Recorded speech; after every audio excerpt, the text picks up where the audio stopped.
segura. Eu separei também alguns materiais sobre programação segura para que a gente possa dar uma olhada. Mas hoje, antes da gente falar sobre programação segura, dando sequência à parte do empreendedorismo, então a gente conversou sobre os planos de negócio, conversou sobre encontrar um problema, conversou sobre se empreendedorismo é para mim ou não, né, sobre o que queria dizer empreendedorismo, né, sobre buscar, sobre trabalhar numa empresa fora do Brasil, sobre todas essas coisas, falou sobre freelancing, sobre padrões de freelancing, né? E assim, então a gente falou sobre legislação, falou sobre requisitos, coisas que eu acho que são relevantes. E eu acho que uma das coisas que falta, que é muito interessante a gente também parar a pensar e que eu não comentei até hoje, é o seguinte: você fez lá teu plano de negócio, montou a tua empresa, pensou na tua infraestrutura, pensou se você vai alugar uma sala, contratar um coworking, como é que vai ser a tua equipe de software, né? Então, tem dois assuntos que eu acho que são muito relevantes da gente falar, que é a contratação em empresas de software, né? E como é que a gente contrata, como é que a gente forma uma equipe, né? Ou então, se você quer empreender, mas não com a sua própria empresa, como é que você, né, empreende trabalhando para uma outra pessoa, né?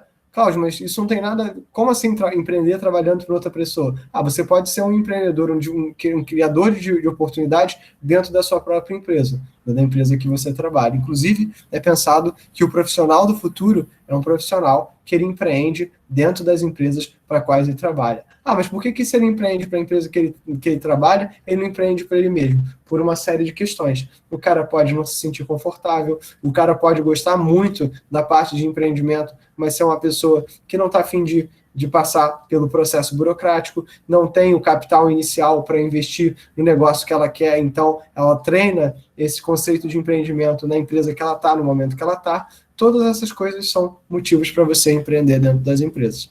Mas a grande questão do empreendedorismo é que se você tem tudo certo, você tem um problema central no final.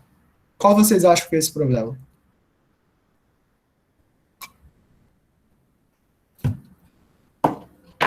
Inventem uma resposta.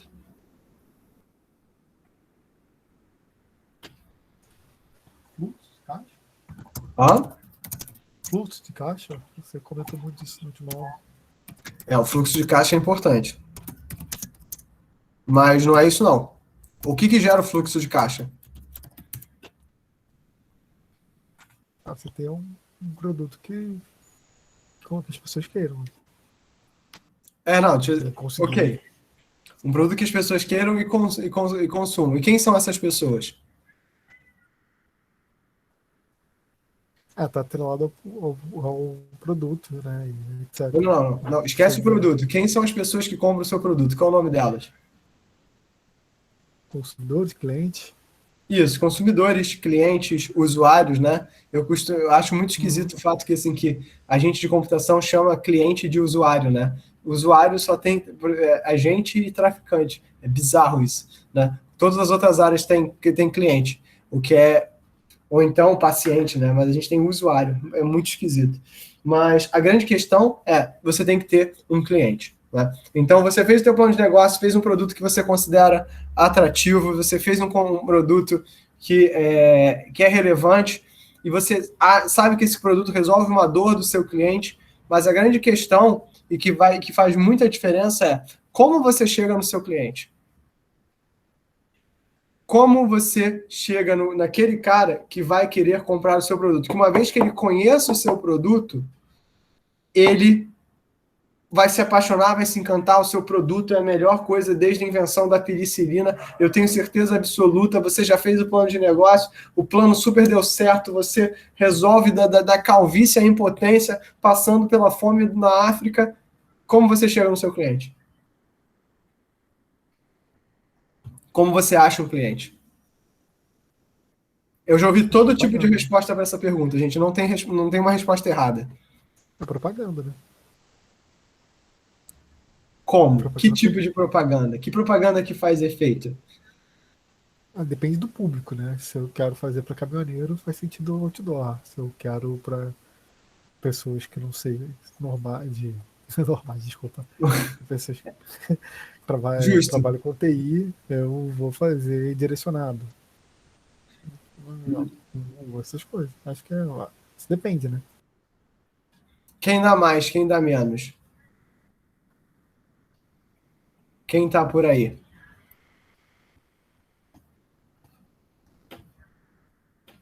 Hein? Ninguém? Beleza, então. Então vamos lá. É bem nessa linha do que o Pedro falou. Acho que chegar no seu cliente, ele precisa de propaganda. Mas propaganda é mais do que necessariamente o que a gente conhece, o que a gente popularmente conhece como marketing, né? Não é simplesmente você fazer um anúncio, é você entender o teu público e como o seu público se movimenta, né? Então, por exemplo, eu me lembro eu assisti um curso de copywriting, né? Recentemente, de escrita criativa, de convencimento, né? E esse curso de copywriting eu achei um curso muito interessante, e ele falava o seguinte, né? Tipo assim, que você tem que vivenciar o dia a dia do seu cliente, porque o dia a dia do seu cliente que vai te dizer o seguinte: onde as pessoas que trabalham, elas leem, elas se informam para ter acesso a alguma coisa. Então, por que as pessoas então tem algumas formas que vocês conseguem fazer essas coisas. Então, uma coisa são anúncios digitais, tá? Anúncios digitais são anúncios no Instagram, no Telegram, no Facebook, né? Você já compara alguma coisa que foi anunciada numa mídia digital, ou que apareceu numa mídia digital, e que você achou, poxa, isso talvez seja relevante, isso talvez faça sentido, ou apareceu num review? Muita coisa. Provavelmente sim, né? A gente compra, né? Principalmente dos meios que a gente confia. Então, esse tipo de anúncio, né? Ele faz sentido, né? E-mail marketing. Por incrível que pareça, e-mail marketing, né, é uma das paradas que até hoje faz muito sentido. Se não fizer sentido, por exemplo, eu recebo todo dia e-mail da Calunga, das Americanas, sei lá, do Pão de Açúcar, vai tudo pro meu spam, mas eu recebo.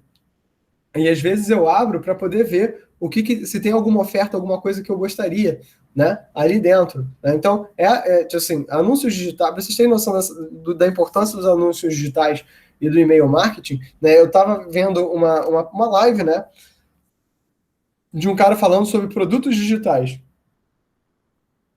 O que é produto digital? É um curso, é um e-book, é um livro, é algo, né, é um consumível que você pode gerar do meio digital, que isso não gera prejuízo, gera alguma coisa. E o cara tá falando o seguinte, né, que ele estava dando um curso, né, de geração de produtos digitais, e a primeira pessoa e a pessoa que fez o curso com ele trabalhava numa área específica, né? Não lembro, acho que era odontologia, mas é uma coisa assim, uma área específica, né? Uma área que as pessoas têm uma dificuldade de acesso a conhecimento de qualidade a um preço razoável, né? Por exemplo, assim, se você vai no YouTube, se você vai a quantidade de cursos de programe em 8 semanas um queijo e uma serenata de amor, né? A quantidade de cursos desse aumentou imensamente, né? Aumentou imensamente. Inclusive, né, tem vários desses blogueiros de programação famosos, eu citei alguns para vocês na aula passada, né? Um deles, particularmente, que eu acho que eu gosto da didática dele, né, que é o Leonardo Scorza, da One Beat Code. Ele está hoje.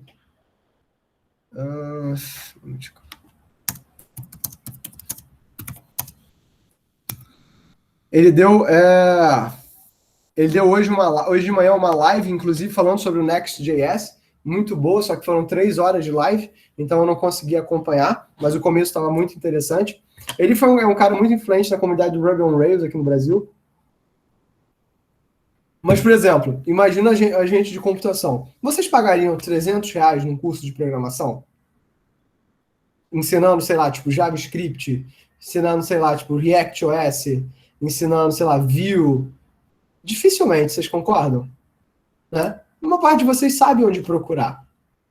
A maior parte de vocês sabe como se virar, né? Se precisa aprender alguma coisa nova. Vocês concordam comigo? Eu estou falando alguma besteira? Algo que vocês discordam? Sim, não, talvez.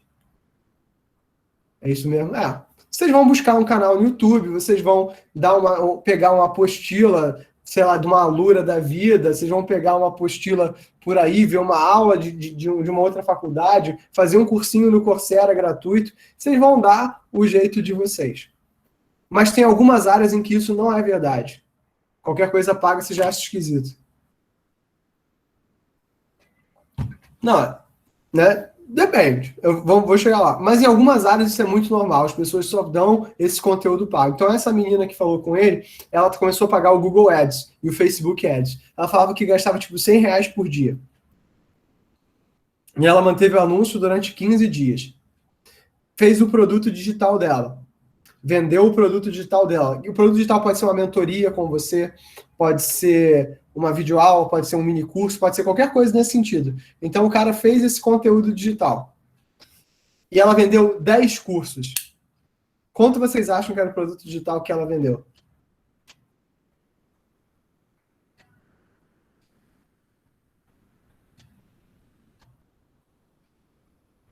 Chuta um valor, inventa um valor aí. Vou dar uma dica, é maior do que R$ 30. 5 mil reais. Não, também não é isso tudo, não. É isso aí, Rodrigo, milão. Então ela fez, tipo assim, botou um anúncio de 1.500 na comunidade que ela sabia que olhava esse tipo de anúncio, e ela vendeu 10 cursos, né, e vendeu R$ 10.000. Para ela ter vendido 10 cursos, quantas pessoas você acha que devem ter visto o curso dela? Né? Milhares, né? Porque o Facebook deu para ela esse tipo de tráfego, né? Esse tráfego de pessoas que têm interesse em um determinado tipo subconjunto, né, de informações. Então, né, a propaganda acaba sendo um elemento muito importante, mas conhecer o seu público e o que ele está disposto a pagar também. Porque provavelmente vocês não pagariam por um curso gravado em vídeo de JavaScript, de React, não sei lá o quê. A não ser que fosse, por exemplo, eu diria para vocês, eu pagaria num curso desses. Mas vocês acham que eu estou interessado no conteúdo desse curso? O que eu, Cláudio, estaria interessado se eu fosse pagar R$ 300 num curso de programação? Como a pessoa está mostrando, né? Se ela está cobrando Exato. R$ 300. Eu quero saber como é que o cara vende essa didática, porque é uma didática que funciona, para eu poder utilizar. Entendeu? Então, olha a traquinagem, entendeu? Nossa, traquinagem, que palavra legal. Olha não sei, vamos continuar com a traquinagem mesmo, né? Olha como é, olha, dá uma olhada na filosofia da coisa, entendeu? Ao entender a comunidade onde você está inserido, você consegue fazer o seu curso funcionar ou não, você consegue fazer o seu produto. E se num produto digital, né, com a mentoria, isso acontece, por exemplo, aquele cara daquele canal que eu postei o vídeo para vocês verem a relação dos microserviços com Netflix, né, o full cycle, né? Eles têm um treinamento, o treinamento dele é R$ 2.000 por pessoa. O treinamento dele é R$ 2.000 por pessoa. Né? Agora, né, tipo assim, pode ser que isso não vale a pena, mas você paga, tipo assim, agora imagina um treinamento, por exemplo, com o Guido von Rossum. Já é um outro tipo de brincadeira, né? Um treinamento em company, um curso presencial, né? Esses tipos, tipo assim, ou uma mentoria presencial. Esse tipo de produto tem um certo apelo, né? Mas para vocês terem noção de como isso funciona e como esse marketing digital está mudando, hoje a maior parte desses cursos, eles não estão pegando mais simplesmente os dados para te mandar um e-mail. Eles dizem o seguinte, entra aqui na minha comunidade do Telegram. Tem aqueles que cobram de você depois de você empregado também. Serviço não, curso. Tem uns cursos também, Pedro, que cobram você depois de. Mas esse é um modelo que a gente está herdando dos Estados Unidos. Os Estados Unidos é assim: o cara vai te dar o treinamento e depois de você empregado, ele já te cria uma relação direta com uma empresa e depois que você é empregado, a empresa paga para o curso, não a pessoa. Né? Então, na verdade, ele é um treinador. Né? Vocês já ouviram falar da Universidade de Petrobras? Vocês sabem o que é a Universidade de Petrobras? Era aquele acordo que tinha entre a Petrobras e a UFRJ há um tempo atrás. Mais ou menos. Na verdade, a Universidade de Petrobras, quando você entra para a Petrobras, você tem tipo 6 meses de treinamento para te preparar para as atividades que você vai fazer dentro da Petrobras. Por exemplo, a Petrobras tem muita necessidade de gente que trabalhe com SAP. E SAP não é uma coisa que a gente vê na universidade, porque não é uma coisa muito nossa, né? Mas é uma parada que tem, né, justamente um certo apelo, né? E tem uma necessidade dentro da Petrobras. Então, eles acabam trabalhando nesse nicho. Só que algumas outras empresas também têm uma coisa. SAP é uma linguagem, um conjunto de tecnologias de gerenciamento, tá? Onde você pode trabalhar com gerência de processo, né? Então, e você pode, e durante um tempo, quando eu comecei a graduação, SAP é uma parada que pagava imensamente. Né? Ele foi caindo num certo desuso, né? O hype dele foi caindo, mas ainda tem bastante uso, principalmente em empresas gigantes. Empresas pequenas nem vão, né, lidar com isso, tá, Rodrigo? Mas a Petrobras usa demais. Tem um amigo meu que ele trabalha com SAP dentro da Petrobras e ele diz que assim, é uma parada absurda. Né? Mas a Petrobras é uma empresa gigantesca.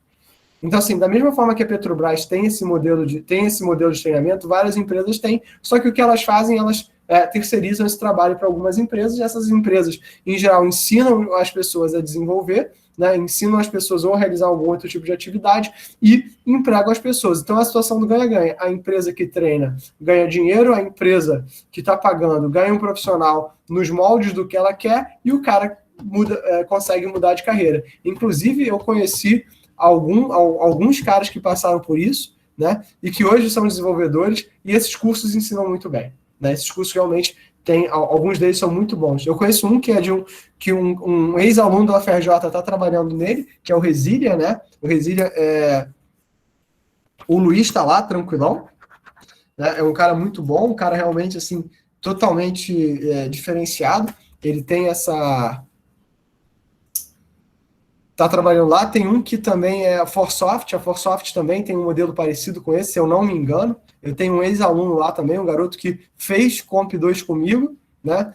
E no curso de Comp 2 ele era esforçado, se dedicava, era um garoto bom, mas acho que na Forsoft ele realmente desabrochou e fez um trabalho maravilhoso. Então ele sempre fala muito bem. E tem muito isso, né? De você se dedicar. E o que também conta muito para esses cursos, apesar de eu estar totalmente me desviando do assunto original da aula, é justamente o fato, né, que eles são eles cumprem uma lacuna que você tem entre o curso técnico, que é muito generalista, e realmente a faculdade, que também é muito generalista, mas um curso profissionalizante bastante direto para uma tecnologia. Ou, como eu costumo dizer, né, para todos os meus alunos, né, se você saísse do curso técnico, como eu fiz o curso técnico dos meus 14 aos 17 anos, durante os 3 anos do ensino médio. Se ao invés de eu ter ido para a faculdade, eu tivesse ido trabalhar como desenvolvedor, sei lá, dos 17 aos 21, porque eu me formei com 21, né? Tipo, aos 21 eu seria um programador muito melhor do que eu era quando eu saí da faculdade.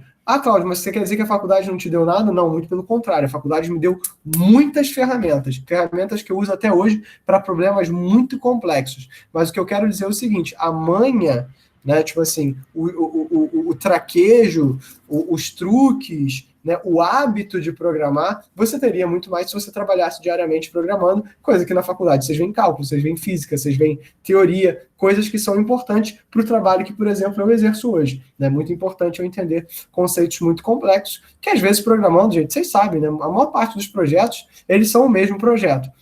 Você coleta dados de uma interface, guarda num banco de dados, faz alguma coisa com esses dados, apresenta para o usuário de determinada forma, mas não sai muito disso. Né? Muitos trabalhos são assim até hoje. Tem algumas coisas mais legais, tem algumas coisas mais interessantes, mas muitos trabalhos, muitas empresas trabalham e isso é extremamente necessário e não precisa de um cara que tenha feito de cálculo 1 a cálculo 4 para fazer isso. E muitos países entendem dessa forma, mas a gente, no Brasil, por enquanto, ainda não entende dessa forma, o que eu acho um pouco esquisito. Mas voltando ao assunto da aula, né? Isso é um modelo de negócio. Então, a tua companhia precisa entender onde está o teu nicho de trabalho. As pessoas que vão trabalhar com você, elas leem, que são teu alvo, elas leem e-mail, elas estão no Facebook, elas estão no Twitter, elas estão no Instagram. Onde que está o cara que vai querer comprar o seu produto? Né? Vocês vão ver, por exemplo, a gente não paga para curso de programação, mas vocês pagariam para o curso de línguas? É provável, a gente tem uma cultura de pagar por cursos de línguas, né? Então, assim, é muito difícil, né, da gente ter, né, um modelo único para todo o negócio. Mas encontrar o seu cliente é a única coisa que vai realmente fazer com que todo aquele modelo que a gente trouxe, que a gente ficou formulando nas últimas aulas, vejo no meu negócio, encontro uma necessidade, tento resolver essa necessidade, formulo um plano de negócio, tento encontrar dinheiro. E a gente falou sobre isso, né? Que, assim, dinheiro é o que vai fazer com que a tua empresa funcione. Você pode começar a tua empresa buscando como se fosse uma startup, como se fosse sem investimento nenhum, você paga do seu bolso as coisas, só que é muito mais difícil. A gente falou dos pitches, da busca por investimentos, do teu modelo de empresa, né, ser trabalhado, né? Então isso são coisas que a gente tem que se preocupar sempre, mas nada disso é validado se no final você não conseguir chegar nos seus clientes. Não adianta você ter o melhor produto para escolas se você não chega na escola. Né? Se você não consegue chegar na escola, e algumas vezes, né, alguns nichos, eles funcionam da seguinte forma: você tem que ir fisicamente no local mostrar o produto, e aí não tem muito o que fazer. Ou então você vai ser contratado, vai ser chamado, e você vai ter que fazer uma apresentação do teu produto, ter um demo, algo que as pessoas possam utilizar para que possa ser, né, vendido. Então isso é muito natural. Então entender como o seu cliente encontra informação é extremamente relevante. É o grupo do WhatsApp da Uber. Né? Então beleza, então eu quero entrar no grupo do WhatsApp da Uber. É o grupo do Telegram, sei lá, dos contadores, o grupo do Telegram dos contadores. Então, entender o teu nicho e onde as pessoas do teu nicho se comunicam, com quem que essas pessoas falam, onde as pessoas trocam informação. Por exemplo, eu falo sempre, minha esposa é do teatro, então tem uma comunidade no Facebook de professores de teatro e tem um grupo de WhatsApp de professores de teatro, onde a galera troca conhecimentos, troca insumos, posta cursos, posta não sei lá o que, né? Então, onde essas pessoas vêm, né? Por exemplo, há um tempo atrás eu diria para vocês, faz um Facebook Ads, mas as pessoas usam o Facebook bastante hoje em dia, usam ou estão em outras mídias sociais. Mas no Instagram não é o lugar certo para você botar certos conteúdos. Então, essa discussão é muito relevante. Então, assim, como você gasta o seu dinheiro para chegar no seu cliente não é gasto de dinheiro, é investimento. Porque o seu cliente é a única coisa que vai fazer a sua empresa funcionar. O seu cliente tem que estar satisfeito com o produto que você oferece para ele. Então, o seu cliente, ele tem que ser buscado, ele tem que ser agradado, e se alguma dessas partes não funcionar, ou a busca de clientes, ou os acordos, ou o software em si, aí a empresa quebra. Né? Em geral, eu já vi bons produtos jamais saírem, jamais decolarem, justamente porque o marketing era negativo. E um dos casos mais críticos é o IBM OS 2. Vocês sabem, conhecem a história do IBM OS 2?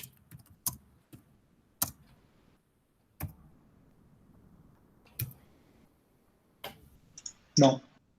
Tá. O OS 2 foi um sistema operacional da IBM que ele foi lançado em concomitância com o Windows 95. Né? Ele, inclusive, era um ótimo sistema operacional. Né? Ele saber que é melhor do que o Windows não é exatamente uma vontade. Eu pagando de fanboy do Linux, né? Mas ele era muito superior ao Windows 95, muito mais estável, muito mais robusto, né? Muito mais. Tem vários features deles do OS 2 que eles só acabaram sendo lançados anos depois, sistemas operacionais muito mais avançados. Né? A IBM botou um dinheiro muito grande nele. Qual é a grande treta dele? Né? Agora, no começo dos anos 90, até 94, 95, Para que as pessoas usavam computação pessoal?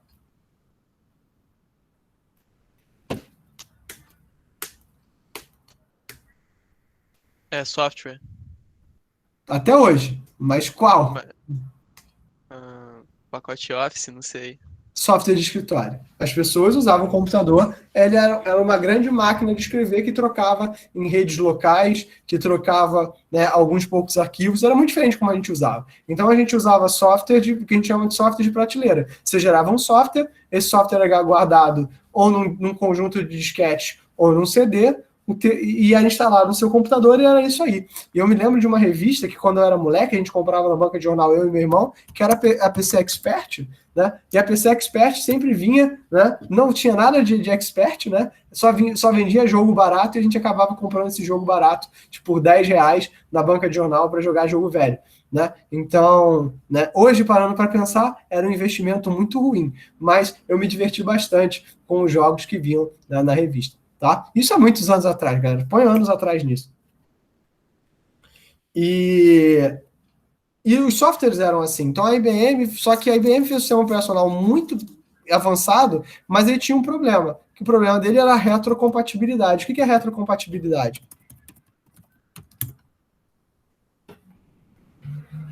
Hein? Ele não era compatível com as coisas que existiam. Não era compatível com as coisas anteriores. Pior do que isso, ele não é compatível com o Office. Como assim, professor? Ele não era compatível com os arquivos Office feitos anteriormente.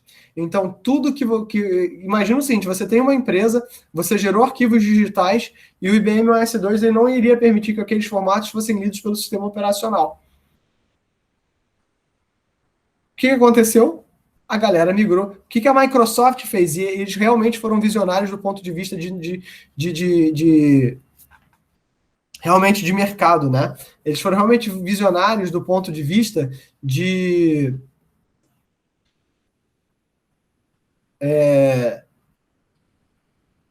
como as coisas estavam flutuando. Eles lançaram o Windows 95, ele não era um projeto, ele não é um sistema operacional gráfico. O que a gente vê como Windows 95, na verdade, é uma interface gráfica construída sobre o DOS, né? E o Windows 95, tipo assim, ele é lançado às pressas e o grande lema do Windows 95 é roda tudo que você fez até agora. Né? Então, se vocês forem procurarem no YouTube o lançamento do Windows 95, vocês vão ver que no stand da Microsoft está o tempo todo a galera dando Ctrl Alt Del, porque deu o que a gente chamava da tela azul da morte, né? Que o Windows travava, o Windows 95 travava horrores. A gente não sabia direito por quê, mas assim, é porque o negócio foi feito, né, à la Bangu, para vencer esse vácuo. Então, tipo assim, até hoje o IBM OS2, ele é conhecido como um grande sucesso tecnológico, mas uma falha de mercado. Ele é o sistema, assim, uma vez eu li uma coisa, que o IBM OS2 é o sistema operacional que foi sem nunca ter sido. Né? Era o sistema operacional que todo mundo deveria ter usado, mas ninguém usou justamente pelo volume de trabalho que ia ter de conversão. Inclusive a IBM lançou, né, programas de conversão de documento, né? Mas agora imagina, você tem todo um parque de documentos. Você vai converter os documentos ou você vai atualizar a sua máquina com o sistema operacional que já lê aquela bodega?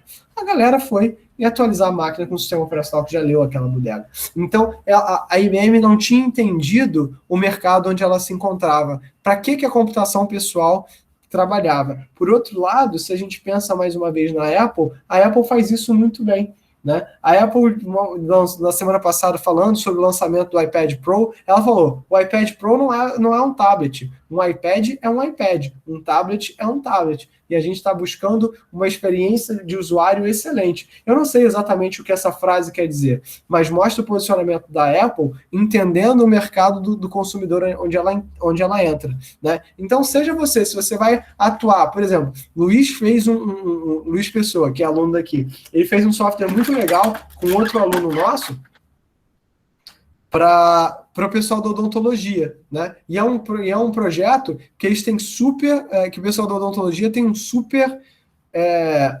necessidade. Né? Agora, é uma super necessidade interessante para clínicas universitárias. Será que será que essas clínicas universitárias ao redor do país não seriam clientes em potencial do projeto que o Luiz fez? Talvez. Eu não sei. Depende do tamanho da clínica. A clínica do FRJ é uma clínica gigante. Eu não sei se toda clínica é uma clínica gigante. Isso é uma coisa que teria que ser averiguada. Mas ele fez um produto, né, num trabalho que a gente fez, e esse produto foi muito legal, foi muito interessante, né, e foi um negócio que deu muito certo. Então, entender esse mercado, e se esse mercado paga, né? Por exemplo, eu jamais tentaria vender um curso de um framework web para uma galera de computação, né? Porque não adianta, não faz sentido, né? Não faz sentido nenhum, né? Justamente não faz sentido nenhum, justamente porque vocês não vão consumir, vocês não vão pagar. Né? Agora, tipo assim, se eu vou para uma galera, principalmente no começo do curso, imagina, vocês lá em Comp 1, né? E eu vendo um curso para vocês lá em Comp 1, é muito mais provável, a galera tem muito menos experiência, sabe muito menos onde buscar, né? Então, isso tudo vem a ver com a disponibilidade e com o que a gente vai ter, né? Com o que a gente vai fazer. Para vocês terem noção, eu tenho um canal que eu estou seguindo, que é o Linux.io, né, que é um cara brasileiro, que eles vão dar uma mentoria de Docker e Kubernetes infraestrutura todo sábado, live às 16 horas. Então, assim, e é de graça. Então, esse cara está entendendo. Então, entendeu assim, que não vale a pena eu cobrar isso porque as pessoas não vão pagar. Então, como realizar esse tipo de atividade? Como fazer esse tipo, né, de averiguação? Né? Ou então, a dúvida crucial, como achar o meu cliente? Vai no nicho dele e vê o que vende. Ou então, a forma mais simples de você verificar faz um MVP e põe para vender. Faz o MVP e põe para vender. Vende o MVP. O MVP não te custou tanto tempo para fazer? Posta o quê, Luiz? Eu acho que é. Deixa eu ver aqui. Me dá só 5 segundinhos.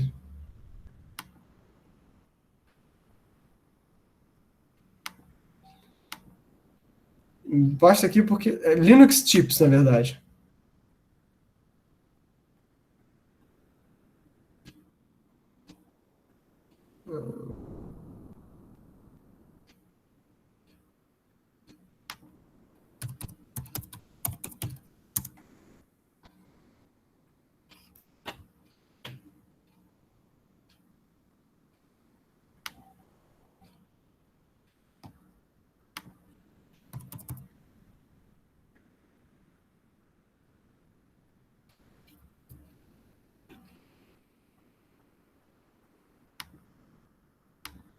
Deixa eu botar o canal dele aqui.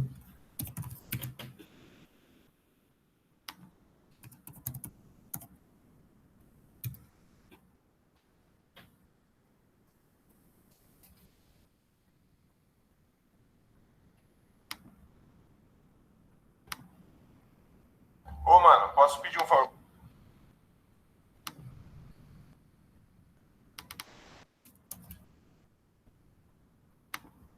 É legal, né? Mas esse cara entendeu muito bem entendeu muito bem como fazer esse tipo de coisa, tá? Então é um trabalho interessante, né? Então entender, então fazer um MVP, fazer algo vendável e botar para vender é a forma mais fácil, dentro desse nicho pequeno, é a forma mais fácil de você validar. Porque senão você acaba contratando um monte, e principalmente quando você é muito pequeno, você não tem.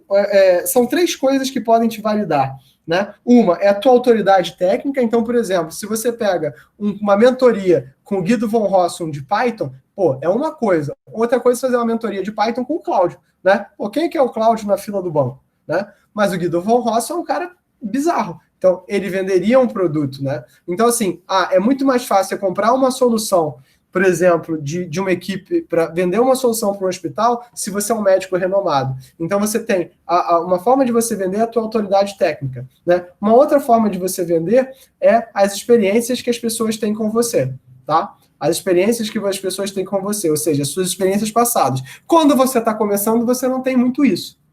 Vocês concordam comigo? Então, no primeiro momento, se você tem 0 cliente, você não tem uma experiência passada que os clientes possam validar o teu produto. Né? Então, na verdade, o que você tem é simplesmente, né, a forma mais fácil vende o produto, para você criar esse negócio. A autoridade você vai criar. E aí, como é que a gente falou, como é que você pode criar uma autoridade? E aí vocês vão ver, olha só, vê se vocês já conhecem pessoas falando isso. Canais no YouTube, mídias sociais, né?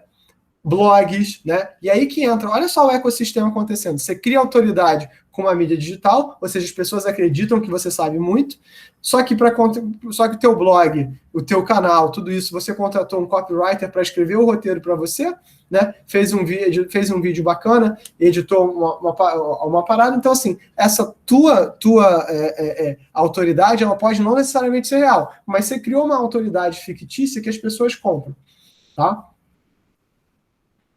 E aí você tem um produto e você vai e põe isso para vender, então isso alimenta um determinado ciclo. Então, o conselho que eu dou é o seguinte: olha, você vai pagar para marketing controlado, você vai pagar para o copywriter, você vai pagar para qualquer coisa, não importa. Não tem menor importância. O que importa, na verdade, e que vocês precisam fazer é botar um primeiro MVP para ser posto para ele. Seja qualquer coisa. Um produto que você esteja servindo, seja uma videoaula, seja uma mentoria, seja um serviço que você está vendendo e ele vai te ajudar, qualquer que seja essa coisa, põe um MVP e põe para vender. Ah, mas e os primeiros? Os primeiros você coloca num preço bem baixo, só para você criar essa autoridade. E aí, quando você cria essa autoridade, você entende de onde as pessoas vieram, né? Entende de onde as pessoas de onde as pessoas estão comprando seu produto, e aí você consegue reforçar. Entende? Então, o teu produto pode ser o teu próprio atrator. Então, principalmente quando é empresa pequena, isso é uma coisa muito interessante de você fazer. E como, né, eu estou falando, essa é uma forma barata de você gerar o teu primeiro empreendimento. Então, pensa, o teu primeiro empreendimento, se você não é filho de... Ele não é impossível, né? Empreender não é impossível, só não é fácil, né? Essa coisa de que você vai trabalhar 4 horas por semana e ganhar 150 mil, né? Não vai ser todo mundo. Mas você pode gerar um produto, né? Gastar uma energia num produto, criar uma infraestrutura para você nesse produto, uma infraestrutura de vendas que no final vai te dar essa liberdade financeira. Então, o teu produto, ele só te torna rico se ele trabalha por você. Se você precisa trabalhar pelo seu produto, você não está no caminho certo. Tá? Então é claro que os produtos mudam ao longo do tempo, as ideias mudam, os serviços mudam ao longo do tempo, mas você precisa ter isso muito claro. Você precisa ter isso muito, muito fechado na tua cabeça. Tá bom? Você precisa botar isso para vender e ver o que as pessoas estão fazendo, ou para você copiar ou para você negar. Cláudio, você acha muito negativo isso? Você acha que é ruim vender? Não, gente, olha só. Eu acho que vender, né, é uma coisa muito, muito importante, né? Eu acho que a gente não pode ter isso, né, negativo, né? A gente não pode visualizar, né, vender como algo negativo. A gente tem que realmente visualizar vender como algo extremamente positivo, algo que existe, que faz parte da sociedade. Vários empregos são gerados disso, mas a gente não pode vender de forma burra, né? Então é isso que eu quero dizer para vocês, né? Outra coisa é esse mini curso aqui de Next.js, eu estava assistindo ele de manhã, não consegui assistir tudo, né? Mas fica o link aqui para vocês também poderem assistir, caso vocês queiram, achei muito legal, né? Eu não gosto muito de Ruby on Rails, não, mas acho que é legal, né? Acho que tem espaço para todo mundo, né? Acho que isso é uma coisa que a gente consegue, né, trabalhar. Tem muita gente que trabalha com Ruby, né? Vocês sabem que eu sou um grande crítico do PHP, né? Mas uma coisa que vocês têm, como eu falei, vocês têm que estar sempre me criticando. Cláudio, você é um grande crítico do PHP, mas 70% das páginas da web funcionam com PHP. Por que a gente não deveria aprender PHP?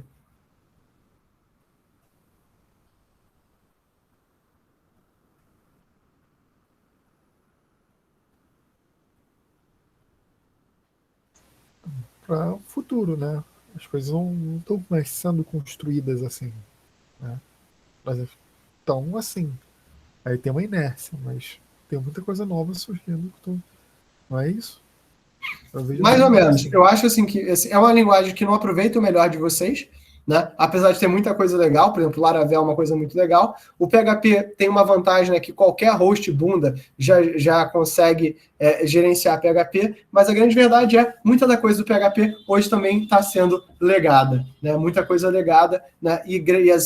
Para uma empresa pequena o PHP está fazendo mais sentido, mas as empresas gigantes não usam tanto PHP assim. Então é uma questão muito do foco, né? Às vezes você consegue um PHP gerar muita coisa muito rápido, mas numa escala, né, que não fica tão legal para os projetos de vocês. Então vocês têm sempre que pensar. Então, lembra, um amigo meu disse uma frase, e que eu acho que é muito verdade, né? A melhor linguagem é aquela que você domina, né? Então, eu tenho muitos amigos que programam em PHP, são extremamente proficientes em PHP. Eu acho o PHP... e que, vivem a vida deles programando em PHP, porque eles entenderam uma coisa extremamente poderosa e que eu quero que vocês entendam também. Apesar de eu pregar para vocês que existem tecnologias melhores do que o PHP, no final do dia, o que te dá dinheiro, e essa é a lição que eu quero que vocês saiam daqui hoje, o que te dá dinheiro não é linguagem, é o teu cliente. Então, se o teu cliente está satisfeito com o que você fez, se você fez em AMBAP, se você fez em PHP, se você fez em VB, se você fez com caixa de papelão ou com melhor tecnologia, né, possível, né? Isso é uma forma. Para vocês terem noção disso, uma coisa que tem cada vez mais ganho, né, popularidade, são plataformas de low code, como essa aqui, como a OutSystems, que são plataformas de low code, plataformas onde você gera aplicações mobile e web, né? Vocês podem pensar como MIT App Inventor com esteroides, né? Mas que você simplesmente arrasta conteúdos e você gera. Para o teu cliente, e aí que entra a coisa principal, para o teu cliente não faz diferença. Não é ruim ouvir isso?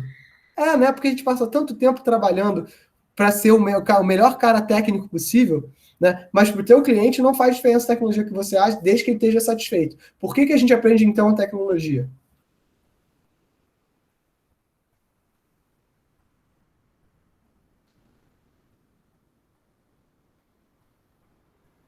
Silêncio constrangedor, silêncio constrangedor. Porque é assim que aprende, né? Não dá para ensinar tudo. Não dá para isso. Você tem que aprender. A gente ensina para vocês tecnologia porque muitas vezes o seu cliente não vai ficar satisfeito com as limitações que determinadas tecnologias vão trazer. Então a gente ensina para vocês um pupurri, um conjunto grande, né, um pupurri de tecnologias, pelo único e simples motivo de assim, que pro cara que só sabe usar um martelo, tudo é prego. Então a gente dá para vocês um conjunto de tecnologias ao longo da graduação, e é por isso que a graduação é tão importante, para que vocês saibam qual é a ferramenta adequada para cada problema.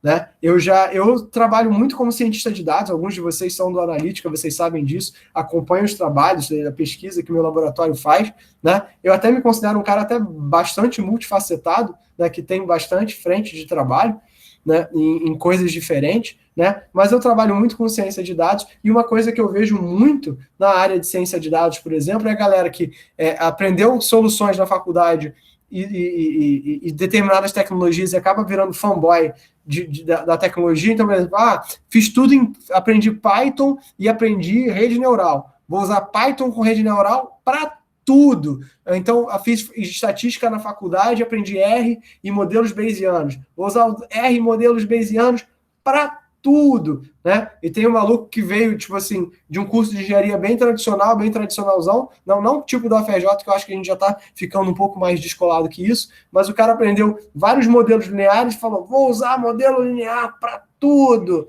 E tem uma galera que vem da matemática e que aprende a trabalhar com equações diferenciais e diz, vou usar equações diferenciais para tudo. E aí, cara, fica tudo uma bosta. Né? Então, essa troca, é para isso que vocês aprendem. Né? A gente dá para vocês uma série de ferramentas, para que vocês parem e pensem. Né? E aí que entra a parte da contratação. Vocês param e pensam nas ferramentas por um modelo muito para você usar a ferramenta adequada, e 2, para você saber contratar a pessoa que vai conseguir resolver aquele problema de forma adequada. Isso é muito poderoso. Isso é muito poderoso. E isso é um poder que vocês, com uma graduação como a que vocês têm aqui na UFRJ, isso é uma coisa que vocês jamais vão perder. A capacidade de decidir corretamente pelo problema. A gente não dá as disciplinas para que vocês saibam o que tem na disciplina ipsilitris de frente para trás. A gente dá as disciplinas para vocês para que vocês criem na cabeça de vocês uma ferramenta para pelo menos saber no futuro onde buscar determinado conhecimento. Para que vocês tenham sido expostos a experiências, às vezes traumáticas, às vezes não, de construção de conhecimento que vai permitir vocês dialogarem com equipes mistas. E isso é muito poderoso. Dito isso, né, Microsoft com vagas abertas, galera. Então, quem quiser, né, tem vagas de engenheiro de software aqui no próprio Rio de Janeiro, totalmente remoto. Dá um pulo lá no LinkedIn para se cadastrar, né? Momento merchan dos meus amigos, né, que estão querendo boas pessoas para as equipes deles. Tá bom? Já foi? Sobre essa parte do empreendedorismo, alguma dúvida, algum comentário, coisas que vocês queiram saber? Traumas, desilusões?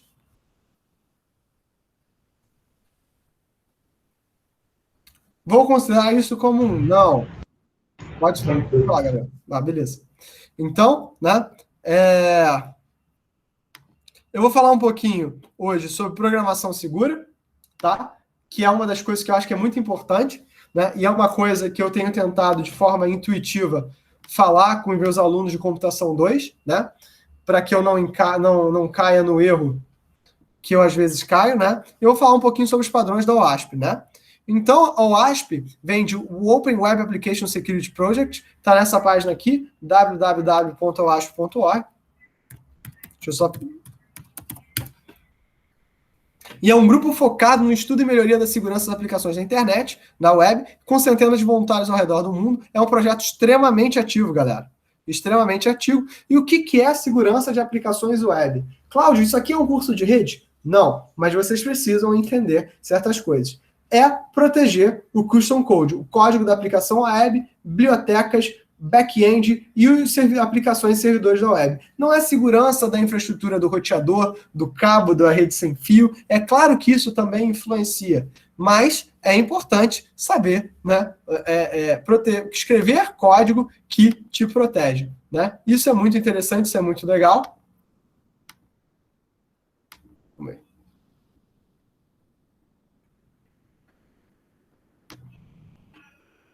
Eita, a Microsoft procurou a gente aqui. Já. Tá. Ok, não. Desculpa, pessoal, perdi um pouco aqui o foco. Então, isso não é segurança de redes, é segurança da tua própria aplicação.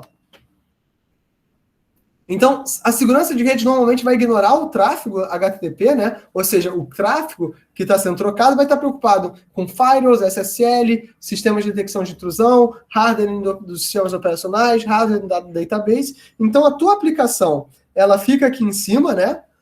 Onde você gera essa aplicação, vai gerar o teu servidor de aplicação. Então, a gente viu naquele modelo de microserviços, onde eu entrego uma imagem Docker, né? Eu dou um build da minha imagem do Docker. Eu estou entregando agora uma imagem do Docker para o meu servidor, né? Para a minha equipe, né? E aí, na verdade, eu tenho todas as utilidades de servidor de aplicação, de banco de dados, tudo isso, em uma outra área, né, protegida da empresa, né? Então, por exemplo, eu recentemente passei por um problema que a gente estava servindo uma aplicação escrita em Flask, né? Flask Python, e esse tipo de coisa.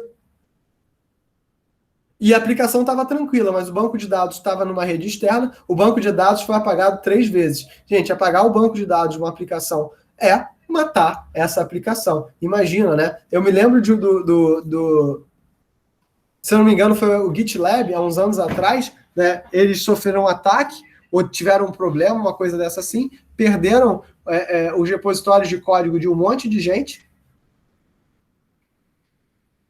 E o que aconteceu? Tipo assim, o que eles recuperaram, eles passaram para as pessoas de volta, tipo, num Google Docs, uma coisa extremamente bizarra assim.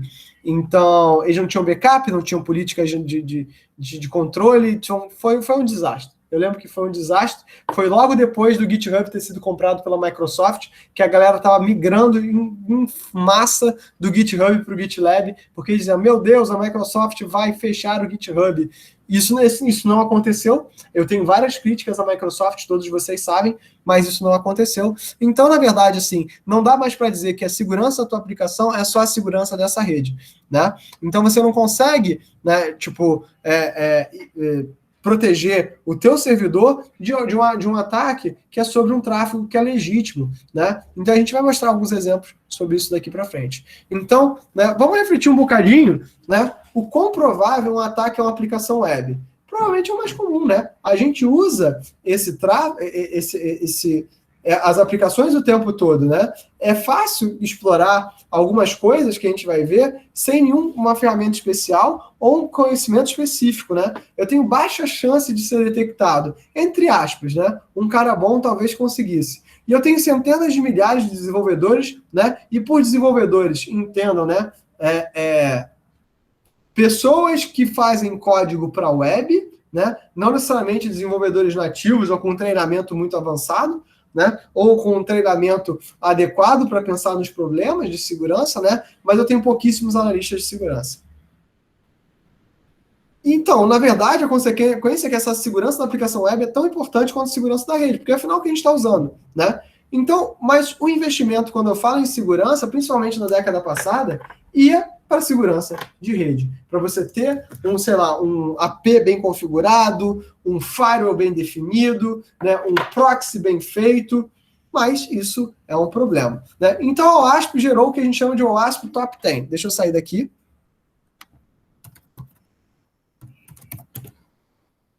Essa aqui é a página da OWASP Foundation.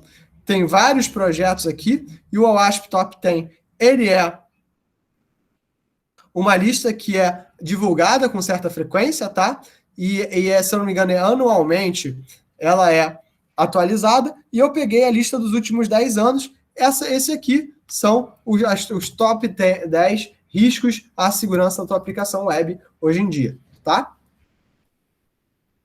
Então, são coisas que a gente precisa ficar de olho, né? E que tem o tempo todo isso, né, sendo colocado, né? Então, se eu pegar aqui os dados de 2020, né, vocês vão ver que eles ainda estão sendo trabalhados. Então, esse é um projeto que anualmente libera novas avaliações sobre o que está acontecendo, tá?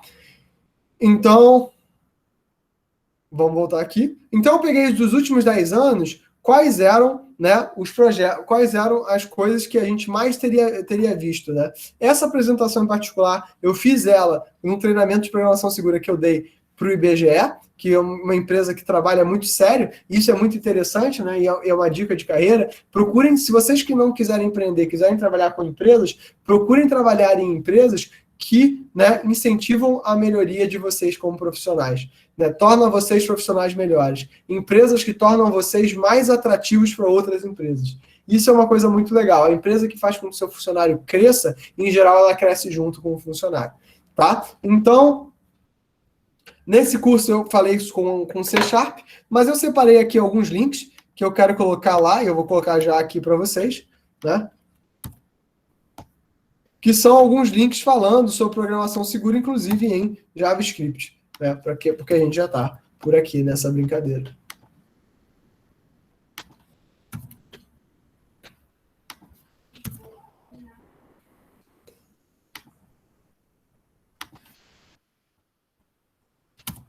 Esse aqui é interessante, que é uma certificação, né, de um ministério, né, se eu não me engano, ele é era do Kuwait, uma coisa dessa assim, mas eu não tenho mais certeza, né? Mas é legal vocês verem como é que é um padrão, né, de codificação, preocupado com programação segura, né? É interessante, é bacana vocês darem uma olhada nesse tipo de documento, tá? Então, o primeiro é parâmetros não validados, né?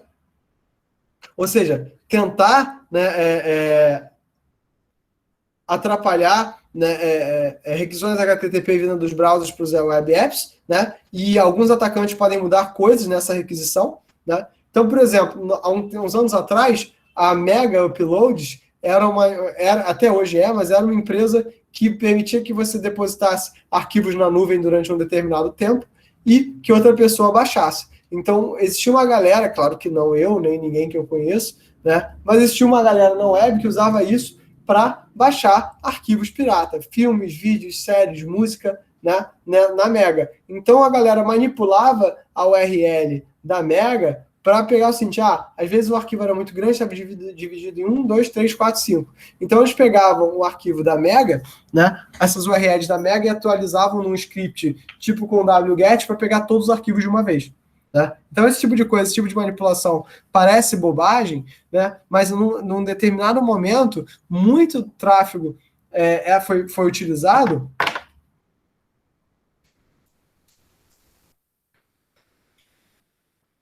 colocando usuário e senha, às vezes, na URL, na própria string. Então, esse tipo de coisa acontece. Então, o ponto-chave é cheque alguma coisa antes de uma requisição HTTP. Né? Tem que criar padrões para fazer a checagem, né? ou do que você vai fazer. Verificação no lado do cliente, ou seja, você jogar isso para o cliente não faz muito sentido. Né? E rejeita qualquer coisa que não está especificada. Ou seja, o que você tem que fazer quando você recebe uma requisição HTTP, seja uma requisição REST ou MQTT, são testes. Ou teste caixa branca, ou teste caixa preta, mas a gente está falando de testes unitários aqui, na sua maioria. Né? Aqui era um exemplo de teste no C#, o Visual Studio realmente faz isso de forma muito fácil. A gente mostrou algumas APIs de teste em JavaScript na aula passada. Falha no controle de acesso. Controle de acesso é como você mantém o usuário longe dos dados dos demais usuários, né?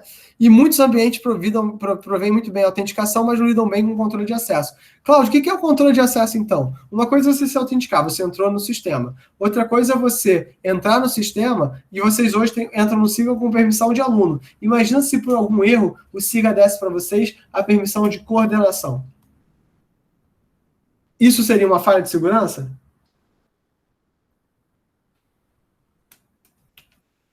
Sim e não, né? De projeto. É uma falha de segurança, porque afeta a segurança do teu projeto, mas é uma falha de projeto também do ponto de vista de software. Mas é uma falha de segurança porque, cara, imagina o seguinte, pega alguém que tá full pistola com a FRJ e ele sai dando 10 para geral, em várias disciplinas. Isso é um problema muito sério. Hã? Ou então ele fica apagando as disciplinas que vocês já fizeram. Isso é ruim. Isso é ruim, entendeu? Então, esse acesso é um acesso que é ilegítimo, né? Então, geralmente, os sistemas de controle, os sistemas de autenticação são muito complexos, mas os controles de acesso são não necessariamente complexos. Então, uma das dicas que a galera fala é tenta fazer o controle de acesso através de alguma implementação distribuída, como, por exemplo, o blockchain. Né? Você entender o papel do cara da organização. Então, tem que ter muito claro qual é essa política, e não use nenhum ID que possa ser manipulado por um atacante e uma polêmica, né? Eu falo em microserviços, em controle descentralizado e o caramba 4. Agora, deixa eu mostrar para vocês uma coisinha muito legal, né? Que eu acho que eu não mostrei aqui no livro da própria Microsoft sobre o controle de acesso.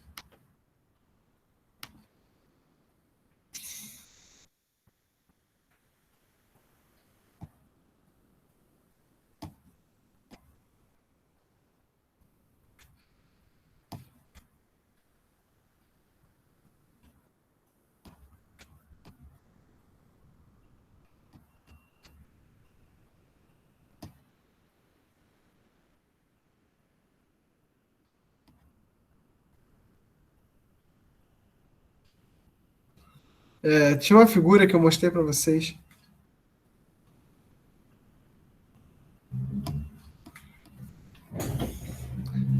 Aqui, né? Eu tenho aqui uma API do cliente, tenho uma API mas essa API de gateway que vai entrar nos microserviços diferentes, ela é um ponto centralizador. Justamente para que vocês não tenham, né, por exemplo, concomitâncias é uma característica dos sistemas distribuídos, né, que ele seja transparente, ou seja, o que acontecer no cliente web e no cliente mobile tem que ser transparente, na manipulação dos dados tem que ser transparente para o usuário final.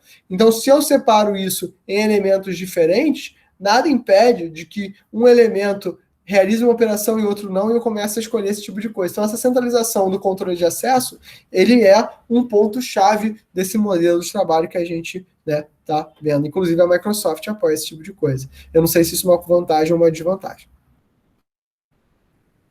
Então, buscar o controle centralizado. Falha no gerenciamento de contas e sessão, né? Esse gap entre cliente e servidor, né, é bem parecido com o anterior, que é justamente, né, você, né, poder ganhar a identidade de alguém. É diferente de você ganhar a permissão de alguém, como era o caso anterior, mas eu poder ganhar a identidade de alguém através da manipulação das credenciais. E o ponto-chave, óbvio, né? Mantém as credenciais secretas, né? Ou então, por exemplo, eu estava usando uma variável do Flash, que é o secret key, né? E aí eu comitei o secret key para o GitHub dos meus alunos de Comp 2, né? De orientação a objetos, LP para SA. E perguntaram para mim, mas Cláudio, você comitou a chave secreta? Eu comitei. Cláudio, isso é certo? É claro que não, pelo amor de Deus, jamais faça isso. Mas por que você fez? Porque não faz diferença, porque esse é um trabalho de aluno, né? Se você pudesse manter essas sessões de usuário randômicas, ou seja, não geradas incrementalmente, mas geradas de forma, né, randômica, você também poderia ajudar o teu trabalho. Cross-site scripting, né? Web browsers executam código enviado pelos sites, né? Então, você inserir código malicioso com JavaScript é uma coisa bastante, né, interessante, né? Uma coisa que você pode fazer. E muitos sites hoje em dia bloqueiam JavaScript, né? Mas eu não estou nem pensando em JavaScript. Você já programaram em WebAssembly? Não. Mas tem interesse. Então, o WebAssembly é uma parada muito legal, né? Tem uns frameworks recentes que funcionam, exportam direto do TypeScript, né? E o WebAssembly ele dá para você funcionalidades muito parecidas com o que você tem, né, na sua máquina dentro do seu browser. Então, assim, se o JavaScript tem um escopo limitado, o WebAssembly não necessariamente tem. E isso passa a ser um problema, né? Então, imagina o seguinte, né, que você entrou numa página, e isso cada vez mais comum, por exemplo, com ataques de mineração, né? Imagina, eu não sei, recentemente saiu na UOL um trabalho que eu e o Daniel Sadoc a gente fez, né? O Daniel Sadoc, professor do DCC, que era sobre mineração de criptomoedas, né? E que alguns browsers, eles executam código malicioso para usar o teu computador como um minerador escondido de criptomoedas. Então, você acessa o site, ele coloca nos arquivos temporários código JavaScript, esse código fica rodando, e esse código, na verdade, ele está minerando criptomoedas. Ah, Cláudio, mas faz diferença? Na prática não faz muita diferença para você. Mas se você faz isso para 1 milhão de páginas diferentes, 1 bilhão de páginas diferentes, imagina, se cada um puder dar um pouquinho do poder de processamento para processar para você uma determinada criptomoeda. Isso já passa a ser muito interessante. Então, o que você tem que fazer? Não tenta remover conteúdo ativo, não tenta remover JavaScript aleatório, mas faz uma especificação bem feita do que pode e não pode ser executado. Buffer overflow, né? Buffer overflow é você sobrescrever uma posição de memória. Não tem muito mistério nisso aqui. Em geral, sistemas com 6 C++ são mais vulneráveis que sistemas baseados em máquinas virtuais. Vocês vão dizer, beleza, então tá tranquilo. Mais ou menos. Primeiro, por causa do WebAssembly, e segundo, por causa de aplicações IoT que precisam, né, desse tipo de interface. Injeção de comandos e códigos, isso é uma coisa, isso é mais velho do que andar para frente, né? Eu não sei se vocês passaram por essa experiência, mas meus professores de programação, quando mostravam um banco de dados para a web pela primeira vez, faziam, né, usuário e senha eram strings, você capturava esses strings e concatenava com a API do banco de dados para gerar uma query, e essa query ela era acessada no banco de dados. Isso gera falhas monstruosas. Então, deixa eu mostrar isso aqui, né, para vocês.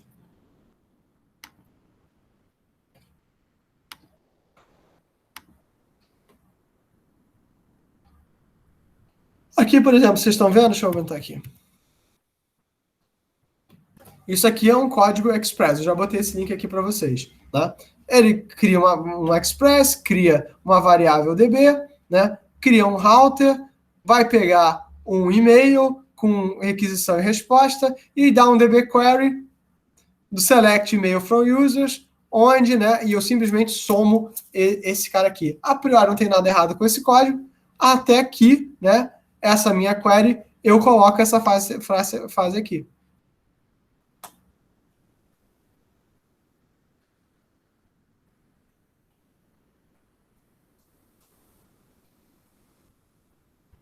E aí, esse código aqui, ele é uma exploitation, né? Ou então, tem uma piadinha do XKCD.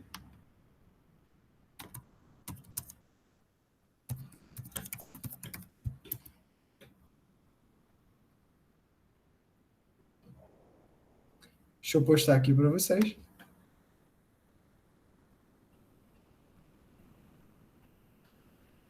Não sei se vocês estão vendo. Então, oi, essa é a escola do seu filho, a gente está tendo um problema com computação.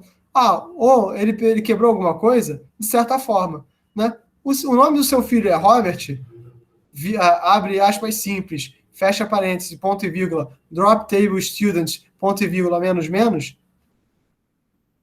Aí a mãe diz, sim, pequeno Bob Tables, como nós chamamos. Bem, nós perdemos os registros dos estudantes desse ano. Eu espero que você esteja feliz.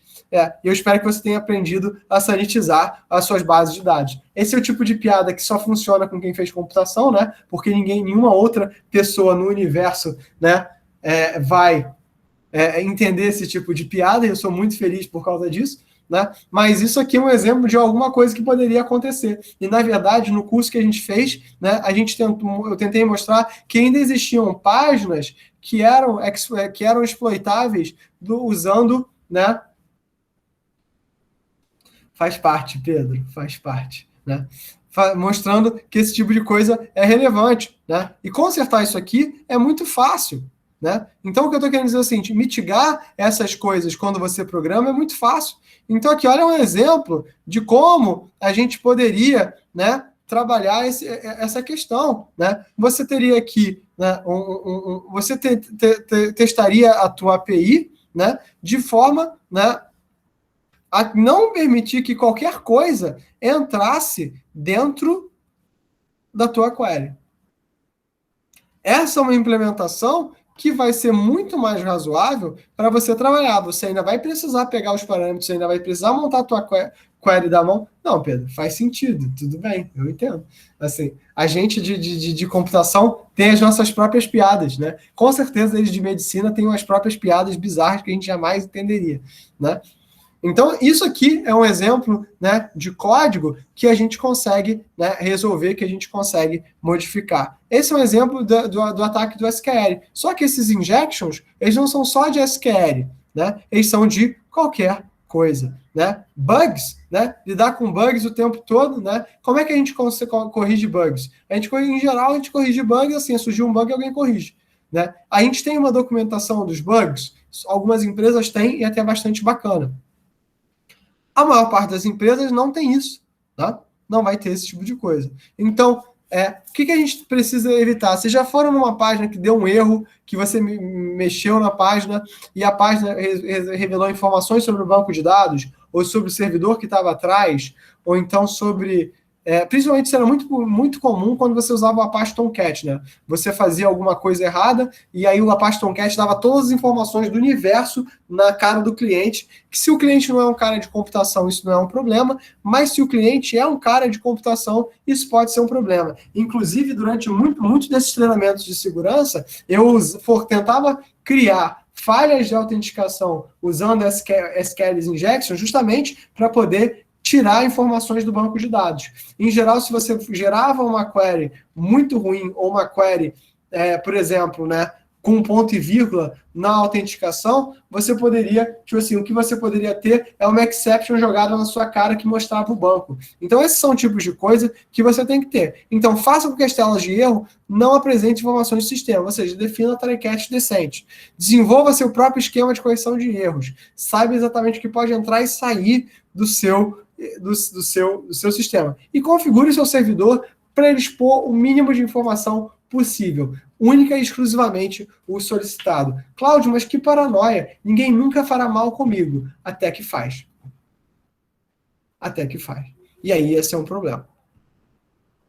Uso inseguro de criptografia, essa aqui é maravilhosa, eu tenho uma história linda, né? Eu prestei, digamos, consultoria há uns anos atrás, né, trabalhei num projeto, melhor dizendo assim, trabalhei num projeto com a própria UFRJ, onde a gente prestava consultoria para uma empresa na Barra, e o desenvolvedor-chefe da empresa virou para mim e falou o seguinte: Cláudio, eu implementei tudo do zero. Eu falei, o que você implementou tudo do zero? Eu implementei tudo do zero em C, porque eu não acredito em código gringo.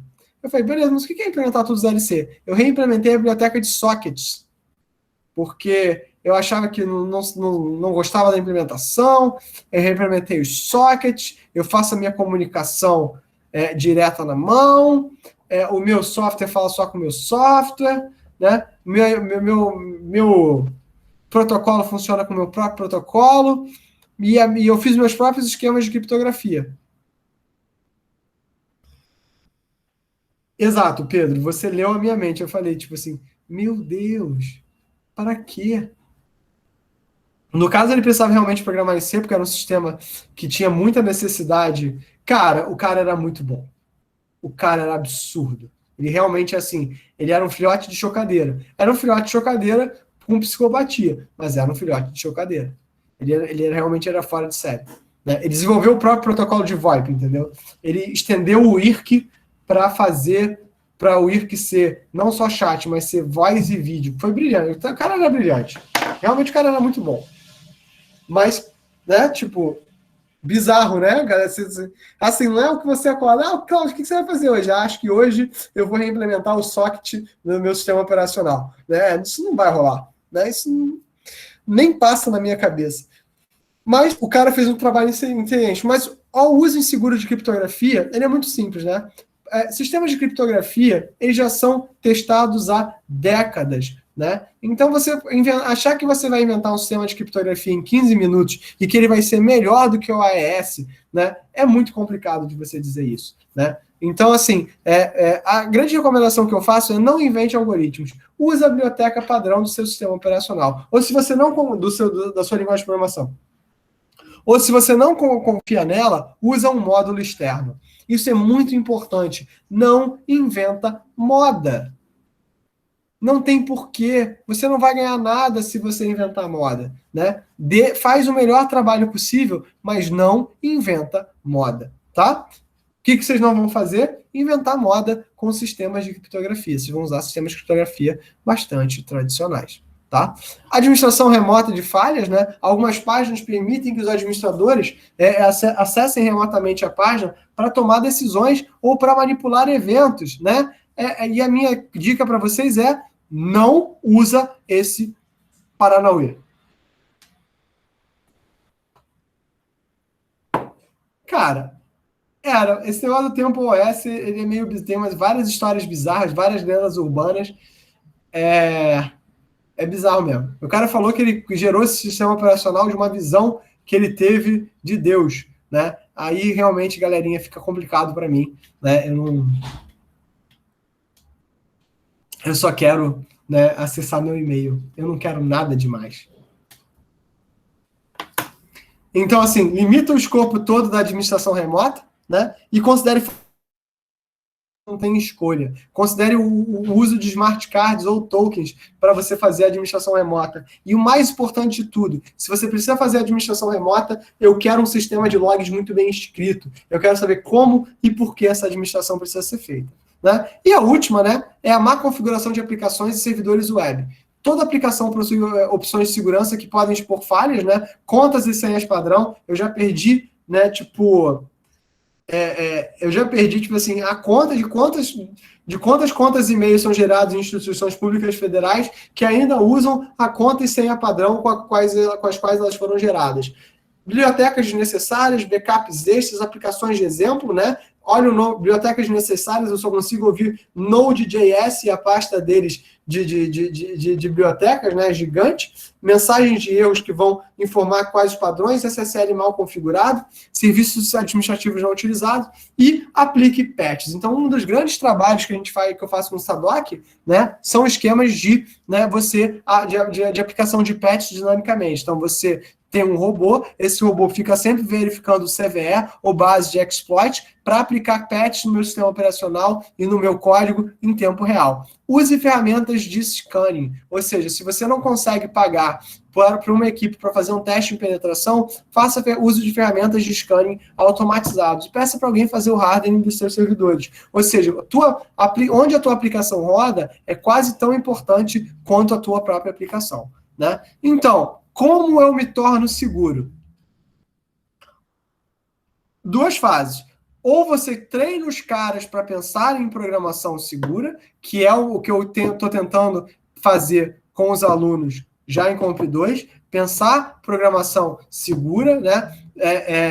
Usar, ao invés de você acessar o banco de dados remotamente. Então, por exemplo, eu estou lá no Python e eu dou um import SQLite. E vou usar o SQLite assim na mão. Fala, galera, isso vai dar treta. Usa um SQL Alchemy, né? Cláudio, mas você está ensinando para eles SQL Alchemy em Comp 2? Porque assim, uma vez que aprendeu, não usa mais da forma errada. Já encapsula a tua informação. Cláudio, mas você não tem vergonha? Eles vão sofrer, mas vão sofrer pelo motivo certo. Melhor sofrer numa disciplina do que sofrer com desemprego, né? Onde eu acho que as coisas são piores. Então, para você se tornar seguro, é importante o estudo constante e o treino dos desenvolvedores. É muito ruim quando uma empresa não treina os profissionais. O IBGE foi uma das empresas que me buscou para dar esse treinamento, né, para pensar esse tipo de coisa, né, para trabalhar com isso, para conversar com eles sobre essas questões, e foi muito legal, foi muito interessante, e o curso é um curso que está sempre em melhoria constante, né, porque tem muita coisa que muda e a minha própria visão sobre segurança mudou muito quando eu tive que preparar o curso, né. Usa o OWASP, o WebGold, para aprender como as falhas funcionam, né? Escreva regras de segurança da aplicação, saiba o que pode entrar e o que não pode entrar. E faça revisões de código. Cara, é muito comum você estar numa software house, você tem um produto, você entrega o produto e nunca mais quer dar uma olhada naquele produto, né? Entregou para o cliente, fingiu demência. Isso é muito ruim, né? Então, principalmente, mas se você tem uma empresa que o teu produto ele é único, é ele que gera receita, fazer o refactor é muito importante. Tá? Então, vamos dar uma olhada aqui nesses erros de código. Eu mostrei esse aqui, né? Aqui tem código inseguro, e esse código é o primeiro código que a gente faria, né? Tá nos links que eu coloquei ali no canal, né? Mas é um código que qualquer um faria se estivesse começando, né, a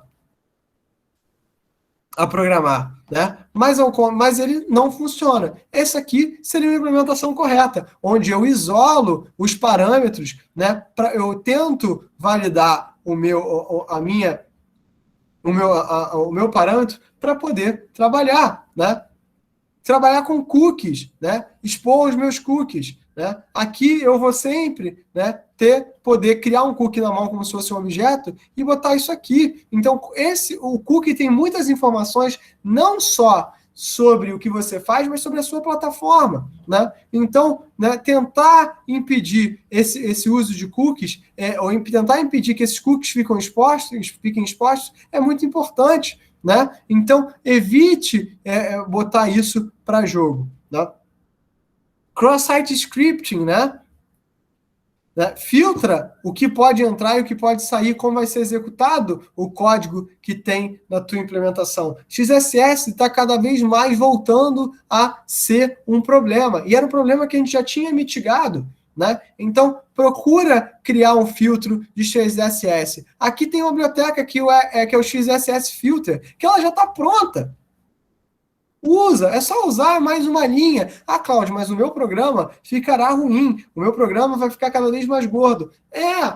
Mas a gente tem outras formas de acelerar programas, né? A gente tem outras formas de acelerar performance, né, a gente tem que se preocupar com esse tipo de coisa, porque uma vez que você perde, né, a confiança do teu cliente porque você falhou em proteger os dados deles, nunca mais você ganha, né? Então, né, são exemplos de pequenos mecanismos que vocês podem fazer no dia a dia e que vão melhorar o teu desenvolvimento. E desenvolvimento seguro ele é uma cultura, né? Então, desenvolver orientado a testes, busca testar, né? Pensa nesses filtros de CSS, evita acessar o banco de dados diretamente. Ah, Cláudio, mas eu já não faço isso. Todo mundo que trabalha hoje em dia já usa SQL Alchemy. Tomara, não é a minha experiência. O que eu vejo, principalmente em código legado, é o inferno na Terra. São problemas e maiores problemas da gente ter essa noção. Então, esse candango aqui, ele criou um checklist, né, que você, num desses links que eu botei de coisas que vocês deveriam dar uma olhada, né?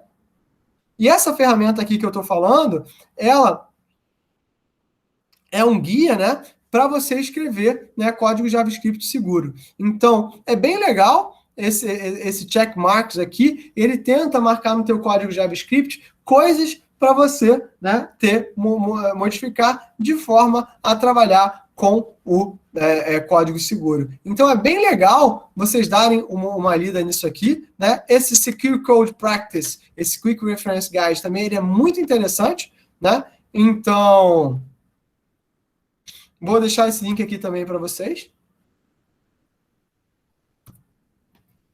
E é uma questão de estudo constante, né? Você precisa, né, tá buscando essa informação constantemente para você poder estar trabalhando. Então, né, o mais comum é que o problema da segurança é que, em geral, a gente trabalha com segurança reativa. Dá o problema e a gente tenta mitigar. E, na verdade, programação segura diz o seguinte: vamos tentar gerar código com qualidade, e código com qualidade é código que também é seguro, ou seja, que vai evitar que o atacante possa manipular. A gente tem sofrido vários ataques bizarros nas últimas semanas. Não sei se vocês estão vendo, acompanhando o caso nos Estados Unidos, onde, né, uma falha no abastecimento do maior oleoduto devido a um ataque cibernético está gerando uma crise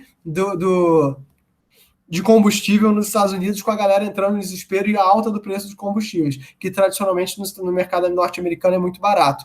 Então, se isso está acontecendo, é uma falha de segurança, é uma falha de software e tem esse impacto na economia de um país gigante como os Estados Unidos, imagina, né, como o resto do mundo tá. Então a gente tem que se preocupar em desenvolver seguro. Existem certificações de desenvolvimento seguro. A Claves Segurança da Informação dá treinamentos sobre desenvolvimento seguro. Em geral, quando eu dou o curso de segurança, eu falo muito mais sobre desenvolvimento seguro, falo sobre as falhas, a gente tenta mostrar alguns exemplos, né?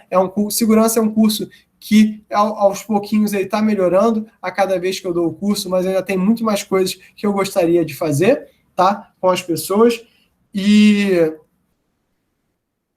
gente, eu acho que é isso, né? Gostei bastante coisa para vocês darem uma olhada. Tem alguns white papers, tem alguns materiais. Vou botar esses materiais para vocês. Eu vou compartilhar também esse documento, né? Essas transparências com vocês lá no Classroom, né? E vocês têm alguma dúvida? Tem o Gris também, Pedro, com certeza, né? O Gris também, que está sendo apadrinhado, por esse que vos falo. Mas vale a pena, né, vocês, né? Inclusive, a gente conseguiu, Pedro, pela primeira vez, chamar pessoas de Gris para um projeto de segurança com a Siemens, né? Muito legal, a gente está trabalhando, vai ser muito divertido, eu tenho fé que tudo vai ser muito bom. E, mais uma vez, pensando em programação segura, em scanning de vulnerabilidade, eu acho que vai ser muito legal essa experiência, né? Gente, é isso, assim, dúvidas, traumas, desilusões, coisas que vocês queiram perguntar, comentários, coisas que vocês queiram saber, né? Eu tô dando a Siemens, Siemens Portugal, Venâncio.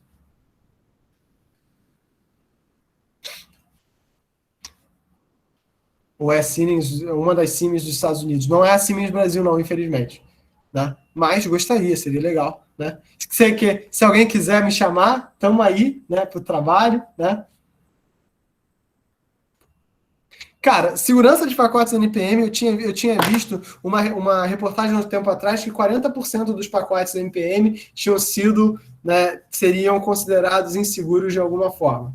Né? Então, né, eu vou mostrar para vocês um link muito interessante.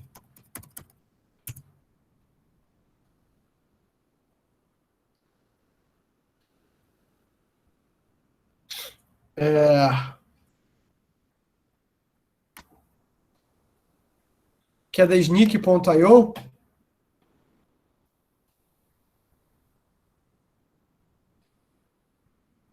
Calma aí, deixa eu mostrar para o report aqui.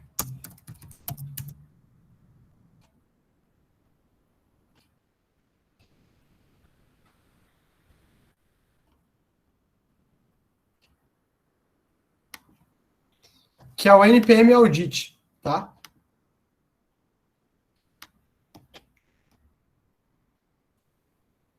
O NPM Audit ele serve para fazer a auditagem de código de pacotes da NPM. Como eu falei para vocês, tinha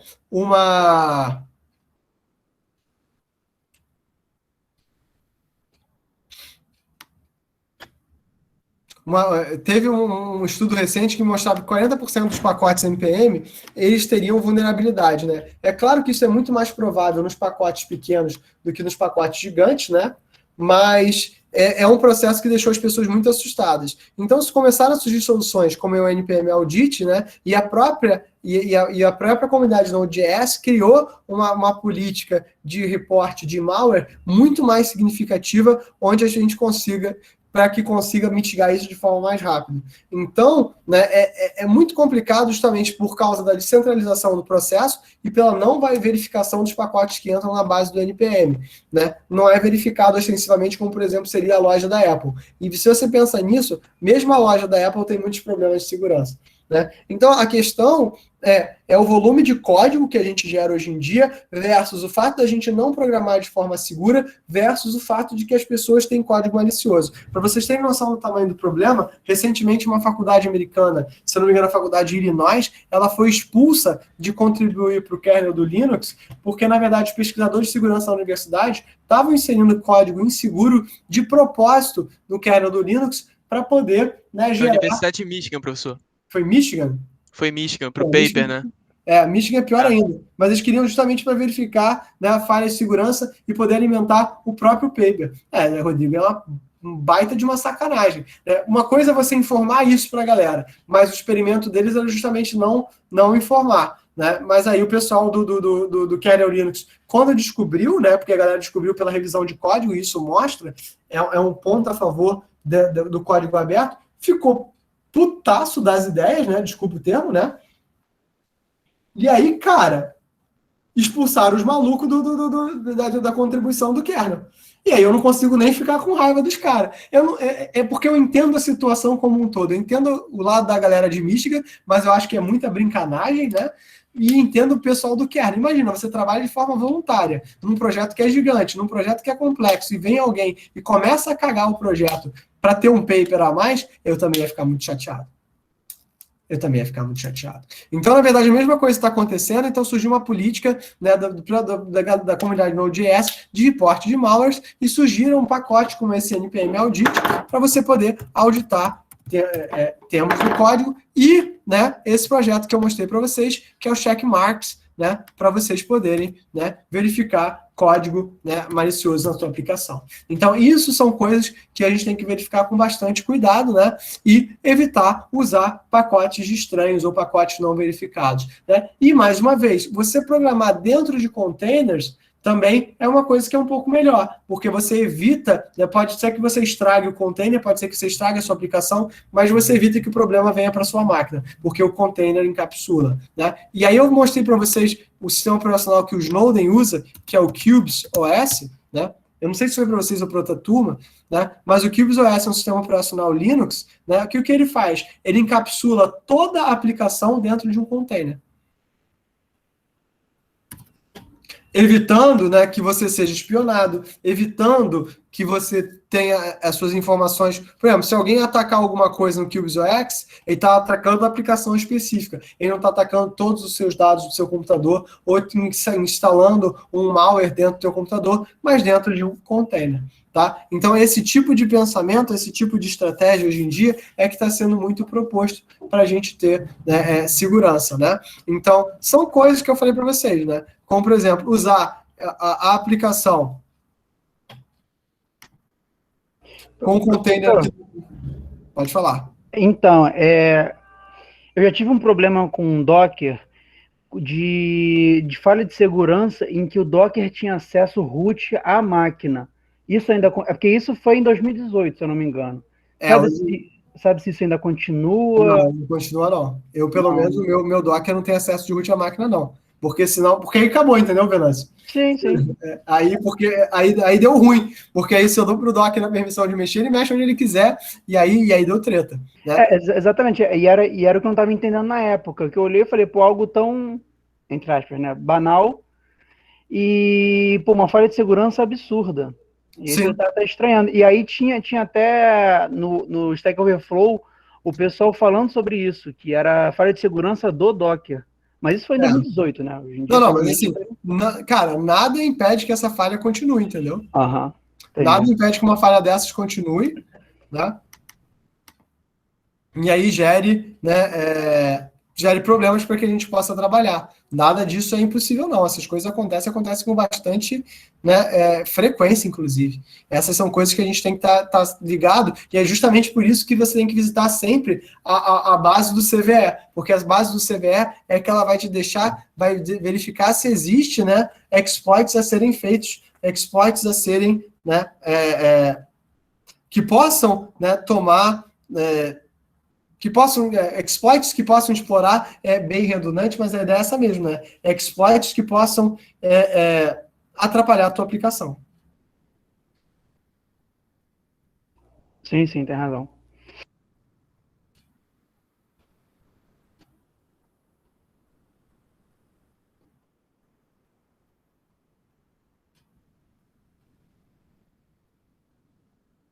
Pessoal, mais alguma coisa?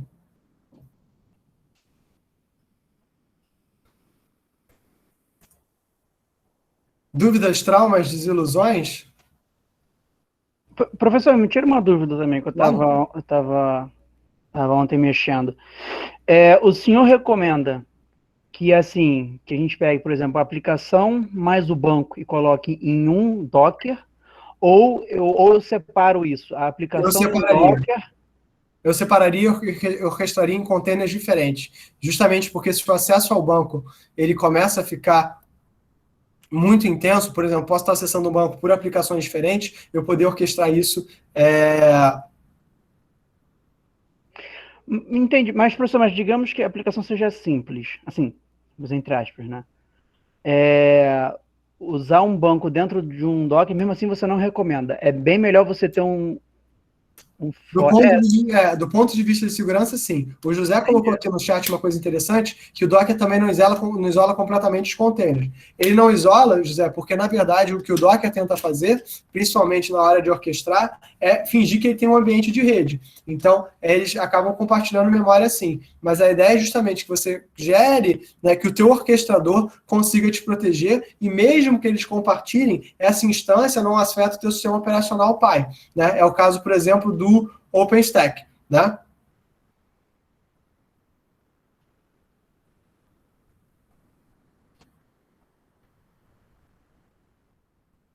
Cara, depende, Rodrigo. Assim, por que eu uso um container para os meus bancos de dados? Eu uso um container para os meus bancos de dados porque eu quero ter um controle total da minha aplicação.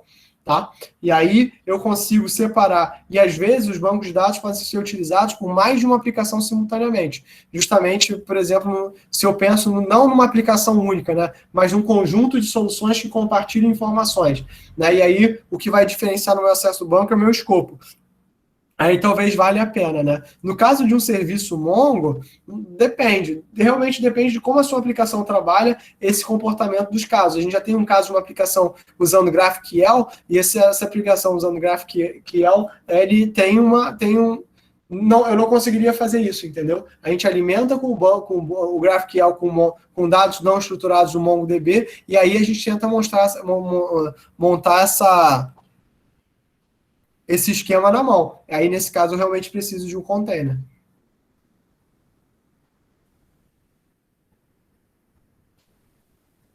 Mas, galera, no final do dia, volta aquela coisa. Se tudo isso começa a ficar muito complicado e chegou o prazo, a gente faz o que precisa fazer para entregar.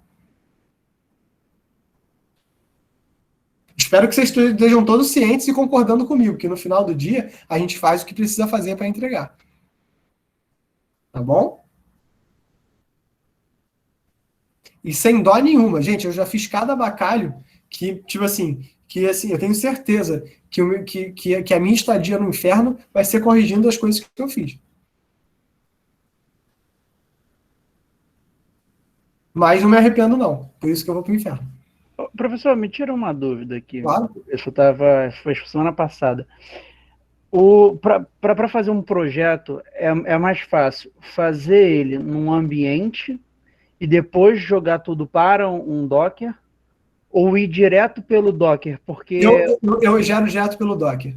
Porque eu pessoalmente, hoje em dia, eu prefiro programar assim, crio um containerzinho pequeno para um projeto que eu vou entregar, nas configurações já compartilho com a equipe e crio isso no Docker. Pode ser que eu crie um outro ambiente que é só para entregar o projeto. Mas um grande problema que eu tive com algumas equipes que eu trabalhei, né, principalmente em startups, né, trabalhei com pesquisa, mas trabalhei com galera de startup, né? Tipo assim, não fui contratado em nada, mas é que, tipo assim, o cara da startup, ele contratava uma galera para trabalhar, o dono da startup de análise de tecnologia, cada um trazia o seu próprio ambiente, ele falava assim, olha, eu não quero saber não, eu não quero... Cara, já trabalhei em uns lugares bastante alternativos. Eu não quero saber não, eu quero o produto pronto. Como vocês vão fazer a infraestrutura toda, vocês vão dar o jeito aí de vocês. É quase como se ele terceirizasse o desenvolvimento do produto dele. E aí, tipo assim, vocês vão dar o jeito de vocês aí, e cada um, contratei todos vocês se entendam, e cada uma dessas pessoas, né? Cara, tem sim, você pode... cada uma dessas pessoas tinha ambientes diferentes. Então, você gerava um container para desenvolver e você gerava um container para trabalhar. Aqui, esse arquivo que eu estou abrindo, agora, só o caso do Luiz. Luiz, aqui, esse arquivo que eu estou abrindo, ele está dentro do container. Inclusive, você pode baixar, o VS Code dá a opção de fazer download do arquivo.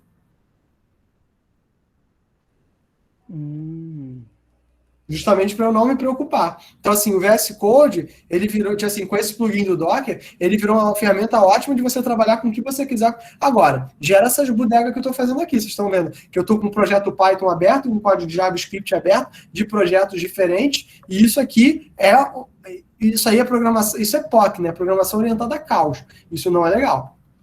Mas... Professor, num Docker, o projeto fica dentro do Docker, ou o Docker lê um arquivo fora? Ou seja, você monta um volume dentro do Docker com teus arquivos? Não, eu tenho montado tudo dentro realmente do container. Ah, tá, dentro, né? Dentro mesmo. Eu tenho feito assim. Nossa, eu vou te confessar que eu não sei se essa é a melhor abordagem, mas ficou tão conveniente para mim que é como eu tenho feito, tá? Mas pode ser que se você busque, né, de um repositório externo, quem faz... Lembra de uma plataforma que eu mostrei para vocês? O Code Sandbox? O Code Sandbox, se eu não me engano, ele busca de um repositório, joga no container, trabalha e devolve para o repositório. Então, o container fica só como um local onde você está trabalhando o código. Mas, assim, todo o código ele fica, na verdade, guardado num repositório. Inclusive, eu vi uma empresa, né? Pode ser que também seja lenda urbana, que a galera comprou um monte de Chromebook, usou esse Code Sandbox e ficou trabalhando com colaboração, né, de forma colaborativa. Não sei se isso é muito verdade, não, né? Mas... E aí, professor, no caso... Por que não, né? Tipo assim, parece melhor, né? Nesse plugin que você está usando para VS Code, o VS Code é que tem acesso interno ao container? Você dá permissões para ele ter acesso ao container? Isso mesmo. É um plugin, eu tenho o Better Doc e eu tenho o Docker, né? Esses dois plugins são maravilhosos. Bom saber, não conhecia não. O BetterDoc serve para você escrever melhor arquivos de AML e o plugin do Docker permite que você gerencie aplicações dentro de containers. Com esses dois plugins, o do SLint, eu tenho poucas coisas instaladas, o SLint e o Python, eu faço muita coisa. Tinha um outro plugin que eu gostava muito, que é para desenvolvimento de Arduino no VS Code, mas que no VS Code eu não estou conseguindo instalar, né? Que é o plataforma Will.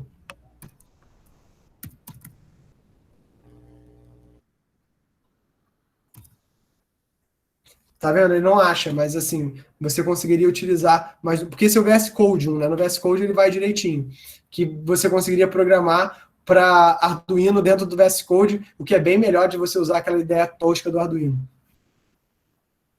Outra coisa, professor, me tira só uma dúvida em relação à arquitetura. No Git, você colocaria o cliente e o servidor no mesmo projeto no Git ou colocaria eles separados?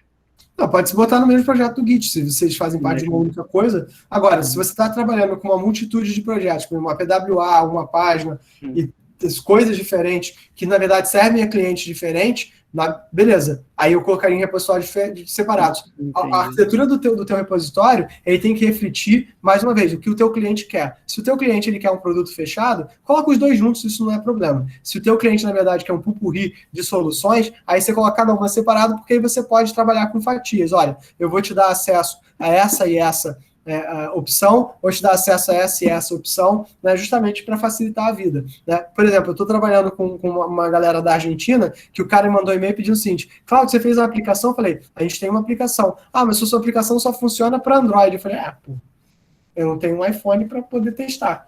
Então, assim, o meu repositório mostra para ele, não mostrou para ele a aplicação web, mostrou para ele simplesmente a aplicação Android que a gente fez. Inclusive, a gente fez com React Native, então seria super simples portar para iPhone. Né? Mas para portar para iPhone eu tenho que ter um iPhone, né? E para portar para o iPhone eu tenho que ter uma conta de desenvolvedor da Apple, que no momento eu não tenho, né? A conta de desenvolvedor Apple, se não me engano, são $100 e poucos por ano, e sem que eu tenha um projeto em vista é muito difícil de eu pensar em ter. Entendi. Por exemplo, se meu servidor, se outras aplicações front-end se alimentassem do meu serviço, digamos assim, aí sim eu precisaria separar, né? Aí faria sentido separar. A não ser que você diga assim, se tudo está vendido dentro do teu pacote de solução e você quer passar isso tudo para o teu cliente, aí beleza, você pode pôr tudo num lugar só. Só deixa organizado para ser simples do cara poder identificar o que ele precisa buildar. Aí entra aquela coisa que eu falei, como é que o teu cliente faz o deploy da tua aplicação? Se o deploy não é teu problema, você passa o código e se vira aí, negão. Né? Se o deploy é teu problema, aí você tem que explicar bem para ele. E mesmo quando o deploy não é teu problema, eu recomendo jamais dizer para ele, se vira aí. Porque aí, cara... É relação, né? Você cria a relação. O teu cliente tem que estar feliz. Mas assim, aí você tem uma dicotomia que é muito difícil, e eu pessoalmente muitas vezes falho, que é a relação entre você deixar o teu cliente feliz e você ser trouxa, né? Você ser trouxa, tipo assim, é você fazer trabalho extra que você não está recebendo, porque isso é injusto com você. O tempo que você está fazendo trabalho extra que você não está recebendo é tempo que você está deixando de ofertar para outros clientes, para sua família, para você mesmo, né? E você, tipo assim, então assim, você tem que ter muito claro na tua cabeça até onde você iria, entendeu? Tem coisas que são muito fáceis de fazer, então não é um problema. Mas tem coisas que não é nem a questão de ser fácil, né? Tem coisas que não custa você fazer e cria uma relação, e você pode, na verdade, estar ensinando o seu cliente, ele ver valor nesse tipo de relação, nessa relação de troca mútua, que é legal. Mas tem cliente que só quer que você faça mais coisas. E aí, cara, aí não dá não. Aí é realmente muito complicado, né? E é por isso que eu digo para vocês, uma coisa que eu demorei muito para aprender, e que aprendam cedo é o seguinte: se você tem um preço, você não abaixa o seu preço, o que você abaixa são as suas entregas. Porque senão as pessoas vão querer montar em cima de você. Mas isso é experiência pessoal, né, de quem viveu a vida louca e fez coisas estúpidas na carreira em alguns momentos, e está passando para vocês assim, não cometa os mesmos erros, né? Mas, né, aquela coisa, né, se conselho fosse bom, a gente vendia como consultoria, né? Então, É isso, assim, são os meus 20 centavos de vida, né, que eu fui vivendo essa vida de TI por aí. Tá bom? Gente, mais alguma coisa que vocês queiram? Né? Dúvidas, traumas, desilusões, coisas que vocês queiram perguntar? Semana que vem já tem a entrega do trabalho, como é que isso está indo? Professor, deixa eu só te perguntar mais uma Claro. coisinha. É porque eu uso o Windows, né? E eu vi que para instalar o Docker no Windows eu tive alguns problemas. Não faz isso. Você vai instalar o WSL e vai instalar o Docker dentro do WSL. Calma aí. Deixa eu passar um link aqui. Tá. Que é mais legal. Porque aí eu tava usando uma máquina virtual Linux para poder baixar o Docker. Então é tipo assim, é uma VM, é um Docker dentro de uma VM. Eu achei, sei lá, isso meio... Tem o Docker meio força bruta. Desktop pro Windows, que é muito bom. Eu nunca tive problema com ele, não. Não cheguei a usar tanto, assim, mas para as coisas que eu usei, nunca tive problema, não. Assim, Não, mas eu tive um problema em relação a esse aí, a esse Docker. Ah, entendi. Eu não lembro se era a minha máquina, tinha alguma limitação. Eu lembro que eu tive essa cara, assim, desde que surgiu o WSL para Linux, abre o VS Code, acessa o WSL pelo teu VS Code e acessa o Docker de dentro da tua máquina. Tipo assim, esse combo Docker com o VS Code faz com que você esteja no Windows, no Mac, no Linux, no Android, que você tenha sempre o mesmo ambiente de desenvolvimento em todo lugar que você vai. Eu acho isso muito poderoso. Tá? Não se aborrece, porque, cara, tudo sempre vai ser motivo de aborrecimento, tá bom? Usa esse negócio aí, né?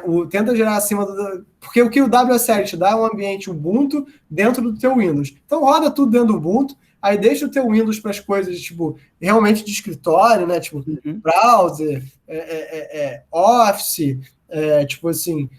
porque até você setar variáveis de ambiente no Windows vai te dar mais dor de cabeça. Então você faz um container Docker, o desempenho vai ser muito bom, muito parecido, né? E aí esses problemas que tem de permissão, que são coisas realmente que o Windows não foi feito para fazer, né? Vão ficar muito facilitados e eu acho que é uma experiência muito legal. E você ganha o melhor dos dois mundos. Você tem teu ambiente de desenvolvimento Linux na tua máquina com um custo muito baixo de memória e processamento, e você mantém a tua máquina Windows intacta, o que vai fazer com que ela dure aí mais uns bons anos, sem você precisar se preocupar. Tá bom? Ok. Só uma coisa sobre isso também, Michele. Você já viu o GitHub Desktop para o Windows? Agora ele já faz integração automática com o WSL. Se você já tiver o WSL instalado, quando você instala o Docker, eu falei GitHub, não sei, mas o Docker Desktop ele já roda automaticamente no WSL por trás. Gente, assim, isso para mim é a Microsoft dizendo, galera, olha só, vamos fazer esse negócio muito bonitinho, né? E vamos tocar esse barco para frente. Né? Eu acho que a Microsoft tem melhorado, tem feito software melhor.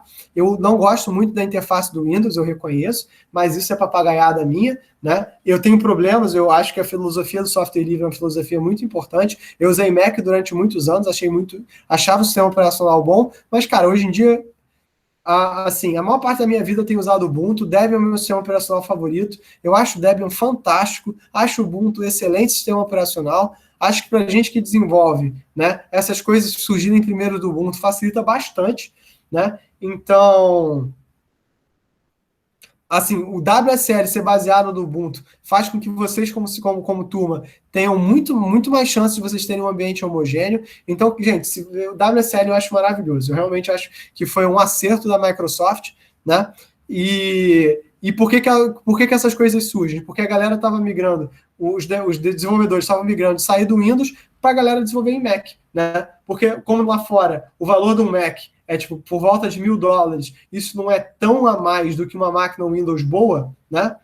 Então a galera estava migrando para a Apple, né? E a Microsoft não gostou disso. Então surgiram essas propostas como o Surface Pro e outros produtos que vão dar para a Microsoft, né, uma outra visão. É uma empresa que tem apostado muito nesse modelo e tem sido muito bom. E olha, eu usando aqui Visual Studio Code, o que eu achei que seria inimaginável. E eu até gosto, parece realmente um ótimo editor de código. Tá bom? Mas não vou repetir isso muitas vezes não, que eu fico chateado.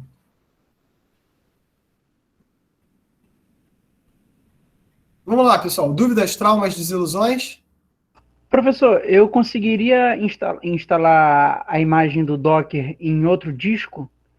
Porque eu tenho 3 discos. O problema é que o meu disco C ele é um SSD, né? Ou seja, não tem tanta memória assim. Eu conseguiria trazer o Uma W. coisa é o container, assim, uma coisa é você instalar a aplicação do Docker, a outra é onde as imagens estão. Elas não precisam estar no mesmo disco, não, tá?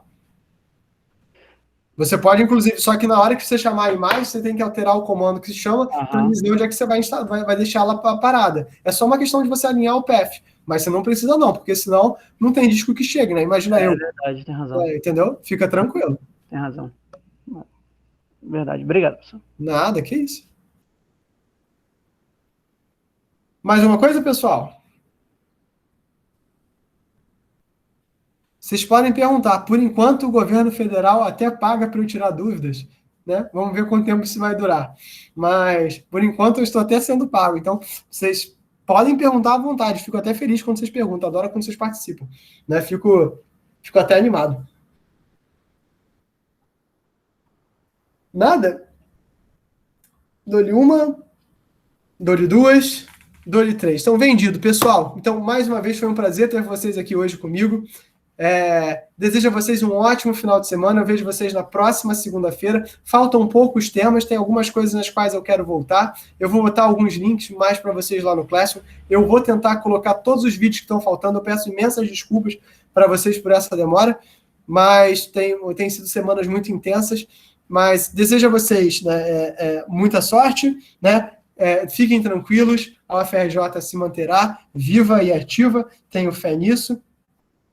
Vejo vocês na próxima segunda-feira, e se tiverem problemas com o trabalho, me manda e-mail que a gente tenta resolver, tá bom? Forte abraço a todos, uma boa noite e um bom final de semana. Tchau, tchau. Estou aqui interrompendo a